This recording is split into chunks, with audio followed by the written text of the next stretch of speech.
அண்மை செய்தியை பார்த்து வருகிறோம். உத்தமவில்லன் பட விவகாரம் தொடர்பாக கமல்ஹாசனிடம் பேசுவதற்காக தயாரிப்பாளர்கள் சங்கம் முடிவு செய்திருக்கிறார்கள். லிங்குசாமி புகார் குறித்து கமலிடம் தற்போது பேச உள்ளதாக அவர்கள் தெரிவித்திருக்கிறார்கள். இது தொடர்பான கூடுதல் விவரங்களை செய்தியாளர் செந்தில்ராஜாவிடம் கேட்கலாம். செந்தில்ராஜா, முழுமையான விவரங்கள்.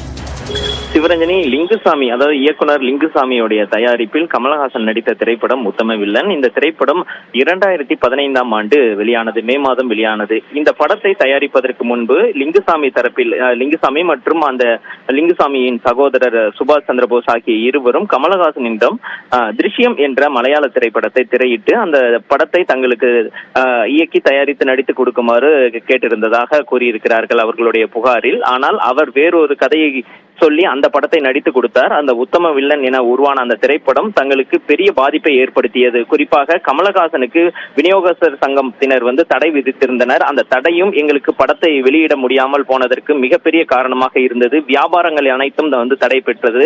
கமலஹாசனின் பிரச்சனை காரணமாக நாங்கள் நஷ்டப்பட்டோம் என்று கூறியிருந்தார்கள். இதற்கு நடிகர் கமலஹாசன் 30 கோடி ரூபாயில் 8 மாத காலத்தில் ஒரு படத்தை இயக்கி நடித்து கொடுப்பதாக தங்களுக்கு கடிதம் வழங்கியிருந்தார். ஆனால் 9 ஆண்டுகளாக தங்களுக்கு அந்த படத்தை முடித்து கொடுக்காமல் இழுத்தடித்து வருகிறார். எனவே தங்களுக்கு பேச்சுவார்த்தை நடத்தி அவரிடம் உரிய நியாயம் பெற்று தர வேண்டும் என தயாரிப்பாளர் சங்கத்தில் அவர்கள் புகார் கொடுத்திருந்தனர். இந்த புகார் குறித்து விசாரிப்பதற்காக, பேச்சுவார்த்தை நடத்துவதற்காக தயாரிப்பாளர் சங்கம் விரைவில் ஒரு குழுவை அமைக்க அவர்கள் திட்டமிட்டிருக்கிறார்கள். அது மட்டும் இல்லாமல் இந்த விவகாரத்தில் அப்போது சங்க தலைவர்களாக இருந்த அனைவரையும் ஒரு குழுவாக உருவாக்கி அவர்கள் மூலமாக கமலஹாசனிடம் பேச்சுவார்த்தை நடத்த திட்டமிட்டிருக்கிறார்கள்.